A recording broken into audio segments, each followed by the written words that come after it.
You've tried to change before.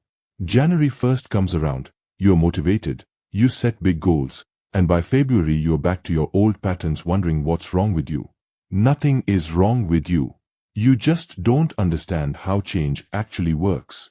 The biggest lie about success is that you need massive action to get massive results, when the truth is 1% improvements compounded daily will transform your entire life without you even noticing until suddenly everything is different. Let me tell you about Emma. She's a graphic designer, 32 years old, frustrated with her career. She wants to be a creative director but feels stuck doing client revisions all day. Every year she tells herself she's going to build her portfolio, learn new skills, network more. Every year, nothing changes. Last January, Emma tried the typical approach. She blocked out 3 hours every Saturday to work on personal projects. First Saturday, she did it. Felt great. Second Saturday, she had brunch plans. Third Saturday, she was tired. By March, those 3-hour blocks didn't exist anymore. Another failed resolution. Here's what Emma didn't understand. She was trying to rely on motivation and willpower, the two most unreliable forces in human psychology. She needed a completely different approach. Not bigger goals. Smaller systems. Not more discipline. Better design. That's exactly what James Clear unlocked in Atomic Habits. This isn't another book telling you to try harder. It's a manual for how to make the right behaviors automatic and the wrong behaviors impossible. And once you understand this, you stop fighting yourself and start designing a life where success is the path of least resistance. Chapter 1. You don't rise to your goals, you fall to your systems. Everyone thinks they need better goals. They don't. They need better systems. Here's the uncomfortable truth that destroys most people's approach to self-improvement. Winners and losers have the same goals. Every athlete wants to win the championship. Every entrepreneur wants to build a successful company. Every writer wants to publish a bestseller. So if goals were the differentiator, everyone would succeed. They don't. The difference is systems. Systems are the processes you follow regardless of the outcome. Goals are about the results you want. Systems are about the habits you execute daily. Let me show you why this matters. Two writers both have the goal of publishing a novel. Writer A focuses on the goal. Visualize holding the finished book. Gets excited.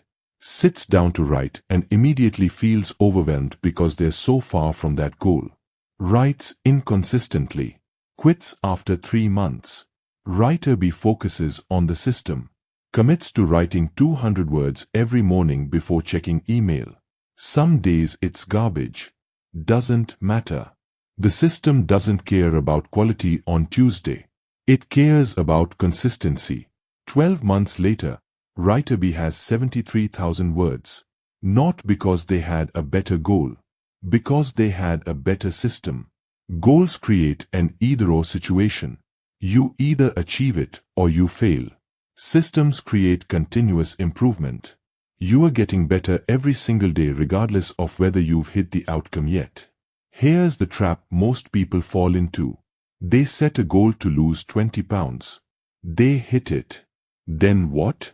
They return to their old habits because the goal never taught them how to become a healthy person. They just taught themselves how to endure temporary restriction. 6 months later, the weight is back. A systems approach asks different questions. Not, how do I lose 20 pounds? But, what does a healthy person do daily? Then you build the system that makes you that person. The weight loss becomes a side effect of the identity change. Try this perspective shift. Whatever goal you are chasing right now, ask yourself, if I completely ignored the goal but kept the system, would I still be happy? If the answer is no, you are chasing the wrong thing. Because the system is what you'll actually live with. The goal is just a moment. And here's where it gets interesting. The systems you build aren't just about discipline. They're about something way more powerful. Chapter 2. Your identity is built by your votes. Every action you take is a vote for the type of person you want to become. Most people try to change from the outside in. They focus on outcomes. I want to lose weight. I want to make more money. I want to write a book. But lasting change works from the inside out. It starts with identity. There are 3 layers to behavior change. Outcomes, what you get. Processes, what you do. Identity, what you believe about yourself. Most people start with outcomes and wonder why nothing sticks. You need to start with identity. Here's the difference. Outcome-based, I want to run a marathon. Process-based, I want to become a runner. Identity-based, I am a runner. See how the third one changes everything? It's not something you are trying to do. It's who you are. I watched this click for my friend Daniel. He tried to quit smoking a dozen times. Always framed it as, I'm trying to quit. Then someone offered him a cigarette and he said something different. No thanks, I'm not a smoker. Not trying to quit. Not struggling. Just a statement of identity. That tiny shift changed the entire dynamic. Before, every time he resisted a cigarette, it felt like deprivation. Now, every time he resisted, it felt like integrity. He was acting in alignment with his identity. 3 years later, still not smoking. Not because he has superhuman willpower. Because he changed who he is. Here's the powerful part. Your identity isn't fixed. It's built by evidence. Every time you go to the gym, you are casting a vote for, I am an athletic person. Every time you write a paragraph, you are voting for, I am a writer. Your identity is the sum of your votes. Most people wait to feel like the identity before taking action. I'll start calling myself a writer when I publish something. Backwards. You become a writer by writing. The identity emerges from the behavior, not before it. This is why tiny habits are so powerful. You don't need to write a novel to be a writer. You just need to write. 200 words is a vote. 500 words is 3 votes. You are not trying to prove you are a writer. You are building evidence that you are one. Here's your practice. Pick one identity you want to build. Maybe, healthy person, or organized person, or curious person. Now ask, what would that person do today? Not tomorrow. Not when you feel ready. Today. Then do that small thing. Cast one vote. Because here's what nobody tells you. You don't need to win every vote. You just need to win the majority. And that's where the real strategy comes in. Chapter 3. The 4 Laws of Behavior Change. Make it obvious. Make it attractive. Make it easy. Make it satisfying. Clear breaks down habit formation into 4 laws. You are not hoping for change. You are designing it. Law 1. Make it obvious. Most habits fail because the cue is invisible. You want to read more, but your book is in the closet, while your phone is on the nightstand. You are designing failure. My coworker wanted to eat healthier. Kept failing. Fruit was in the drawer. Cookies on the counter. She was making junk obvious and healthy invisible. We switched it. Fruit on counter, cookies in drawer. She started eating more fruit without thinking. Implementation intentions remove ambiguity. Instead of, I will exercise more, say, I will exercise at 6 a.m. in my bedroom by doing 10 push-ups. Time, location, action. Your brain knows exactly what to do. Law 2. Make it attractive. Your brain is driven by dopamine anticipation. Bundle something you need to do with something you want to do. You only watch your favorite show while on the treadmill. You only get fancy coffee after morning writing. Link the behavior you want with the dopamine hit you crave. Law 3. Make it easy. Don't make massive changes requiring massive effort. The 2-minute rule. Any habit should take less than 2 minutes when you start. Want to run a marathon? Your habit is putting on running shoes. That's it. The hardest part is starting. Once shoes are on, you'll probably walk outside. You've reduced friction to nearly zero. Law 4. Make it satisfying. We repeat behaviors that feel good. Many good habits have delayed rewards. Create immediate satisfaction. After every workout, check off a calendar. Build a streak. The visual progress becomes the immediate reward, while fitness is the delayed reward. Pick one habit. Run it through the 4 laws. How can you make the cue more obvious? More attractive? Reduce friction? Add immediate satisfaction? Most people change through force. These 4 laws let you change through design. Chapter 4. Forget motivation. Design your environment. Your environment shapes your behavior more than your intentions ever will. Willpower is overrated. It's finite, depletes throughout the day. Environment design makes good decisions automatic and bad decisions difficult. You are not strengthening character. You are reducing the need for it. My friend Jason wanted to stop wasting time on his phone. Tried willpower. Failed. Then he redesigned. Deleted social apps. Put phone in a drawer in another room. Bought an alarm clock so his phone wasn't by his bed. His discipline didn't improve. He made the bad habit harder. Now when he gets the urge to scroll, he'd have to walk to another room, open a drawer, redownload apps, log in. That friction makes him reconsider. Usually he reads instead because the book is right there. He wanted to practice guitar more. Kept it in the case in his closet. Rarely played. Now it sits on a stand in his living room. Every time he walks by, he picks it up for 30 seconds. Same person. Different environment. The principle: reduce steps between you and good habits. Increase steps between you and bad habits. Want to eat healthier? Meal prep so healthy food is grab and go, while junk requires preparation. Want to work out morning? Sleep in gym clothes. Want to read more? Remove the TV from your bedroom. This feels like cheating. It's strategic. Self-control is short-term. Environment design is long-term. The most disciplined people have designed environments that don't require discipline. They are not resisting temptation better. They are encountering less temptation. Your action step: look at one struggling habit. What's making the bad habit easy and good habit hard? Change one thing today. Move something. Remove something. Engineer better behavior. But even perfect environment design fails without understanding this next critical concept. Chapter 5. The plateau of latent potential. Results are lagging indicators of your habits. You get what you repeat. This is where most people quit. They change, put in effort, see no results, assume it's not working, give up right before the breakthrough. Clear calls this the plateau of latent potential. Imagine an ice cube at 25 degrees, 26, 27, 28. Nothing happens.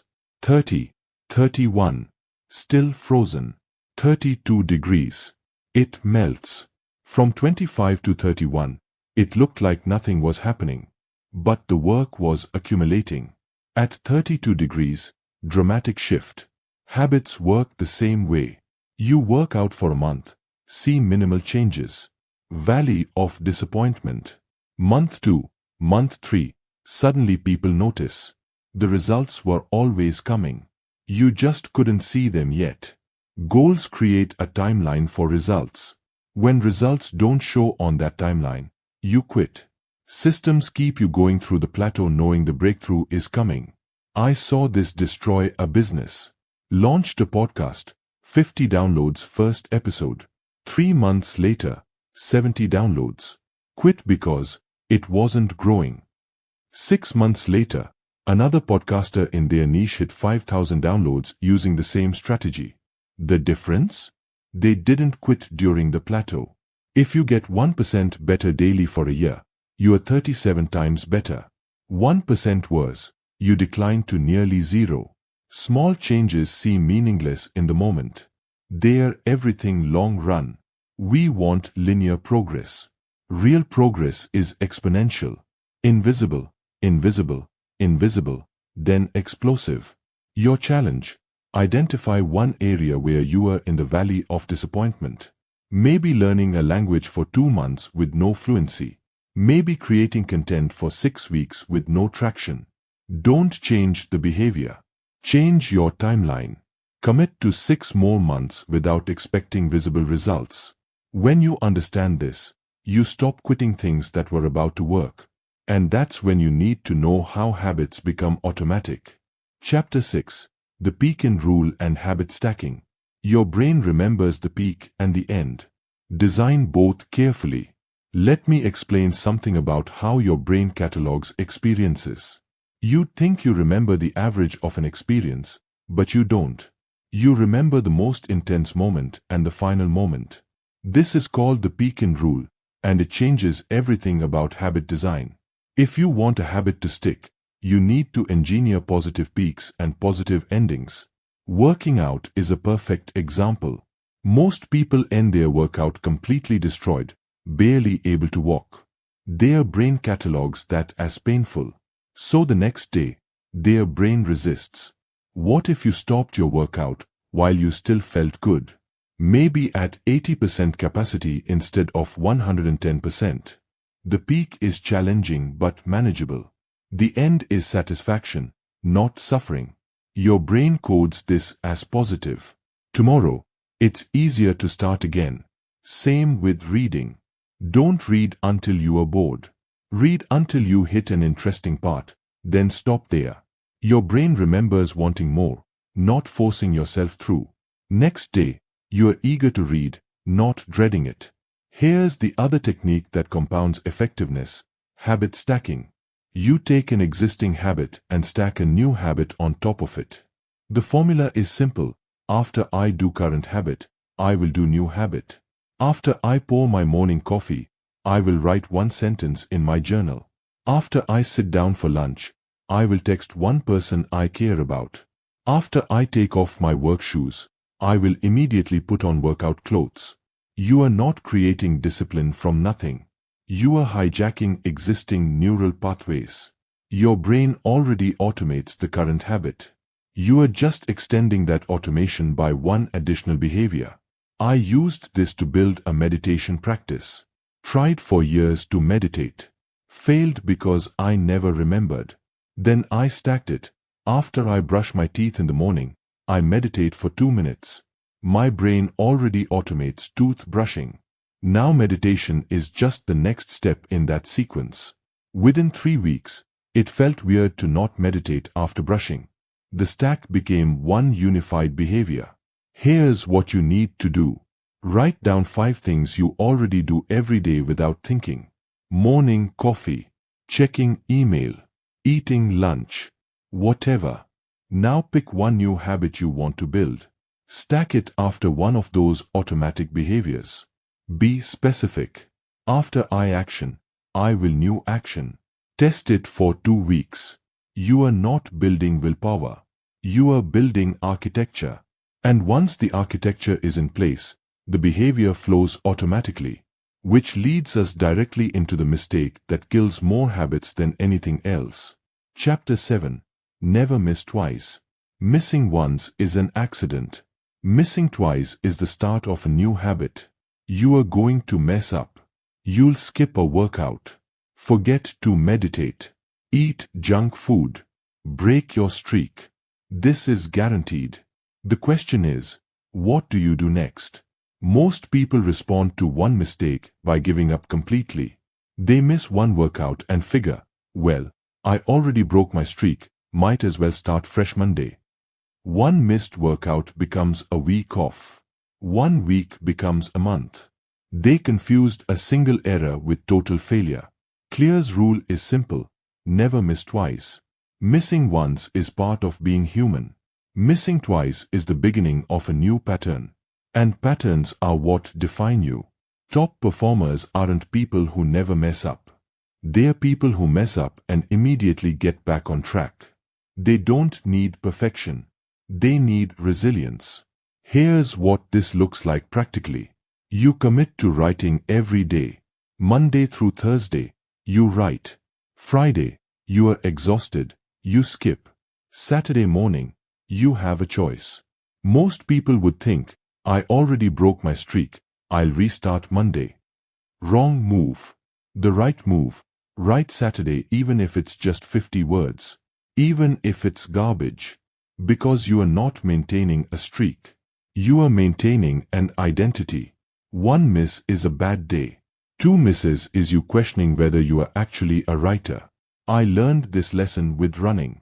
Committed to running every day. Made it 42 days. Day 43, it was pouring rain and I skipped. Old me would have said, streak's broken anyway, and quit. New me went out the next morning, ran 1 mile in the rain, then came back. Streak broken, yes. But identity intact. The math is powerful. If you are 95% consistent over a year, you still completed 346 days. That's transformative. But if one miss leads to weeks off, you are suddenly at 50% consistency. That's stagnation. Bad days are fine. Bad weeks destroy everything. Here's your new rule. When you mess up, and you will, your only job is to not mess up again tomorrow. That's it. Don't feel guilty. Don't restart Monday. Just get back immediately. Track this. Every time you miss, mark it. Then mark whether you got back the next day. Your goal isn't perfection. It's same-day recovery. Miss and return. Miss and return. That's the pattern that builds unstoppable momentum. And when you've got that momentum, you need to understand the advanced technique that multiplies everything. Chapter 8. The Goldilocks Rule and the Downside of Mastery. The greatest threat to success is not failure but boredom. You need challenge, but not too much. Too easy and you are bored. Too hard and you are anxious. Right in the middle, you are in flow. This is the Goldilocks rule, and it's why most habits eventually die. At first, new habits are exciting. You are learning, improving rapidly, seeing progress. This releases dopamine. Your brain loves it.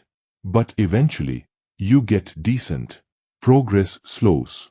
The behavior becomes routine, and routine becomes boring. This is where amateurs quit and professionals continue. Because professionals have learned something critical, you have to fall in love with boredom.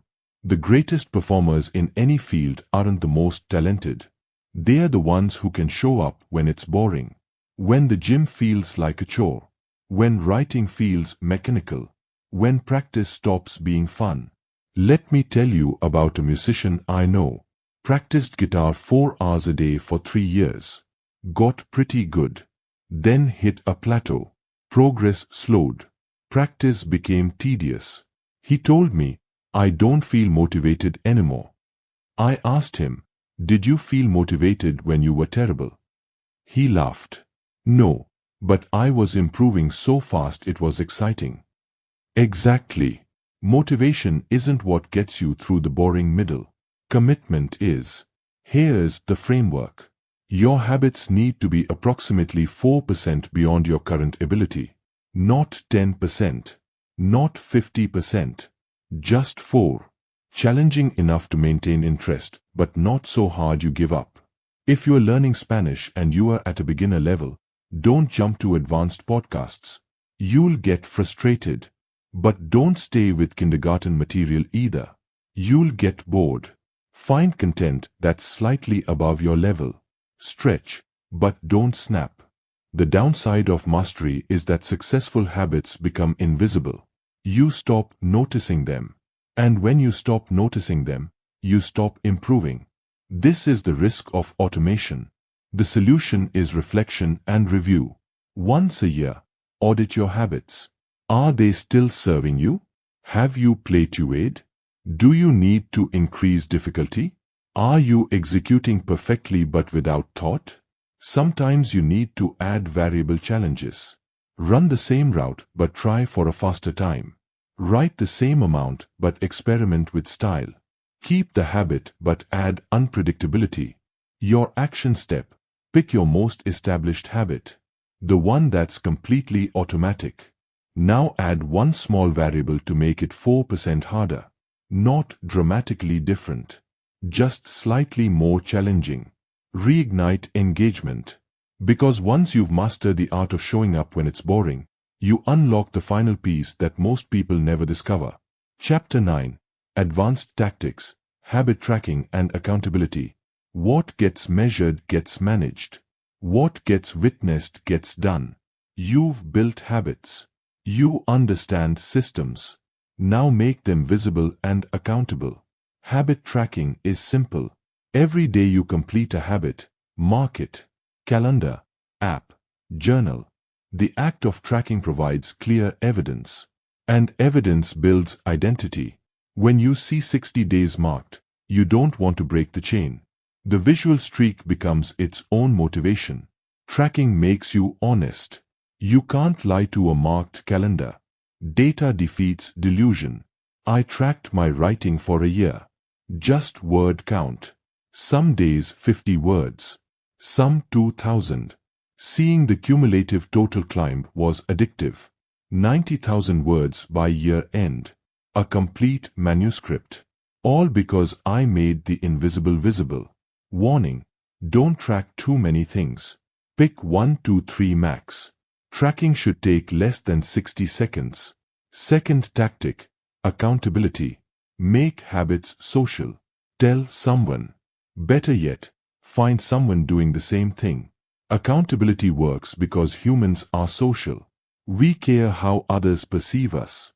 Use that. Join a running group. Suddenly you can't skip because people expect you. Find a writing partner who checks in weekly. Post progress publicly. I made a bet with a friend. Publish one piece per week or pay the other $50. The embarrassment of paying mattered. 12 weeks, 12 pieces each. Your implementation. Choose your keystone habit. Set up tracking today. Commit to marking it daily for 30 days. Add accountability. Tell one person. Ask them to check in weekly. Or go public. Join a community. Because systems work. Environment design works. Habit stacking works. But when you add tracking and accountability, you move from hoping to guaranteeing. Everything you learned breaks down to one insight. You don't need to be different to change your life. You need different systems. Motivation fades. Discipline is finite. But systems run automatically. When built correctly, success becomes inevitable. Not because you are trying harder.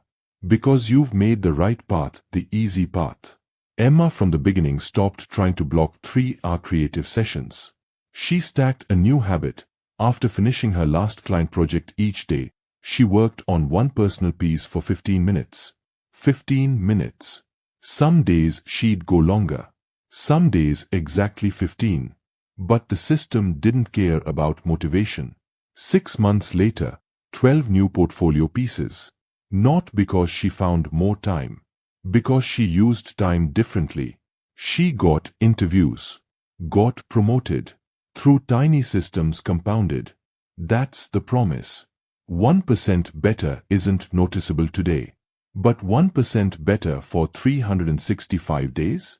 You are not the same person. Your identity is built by your votes. Every action is evidence.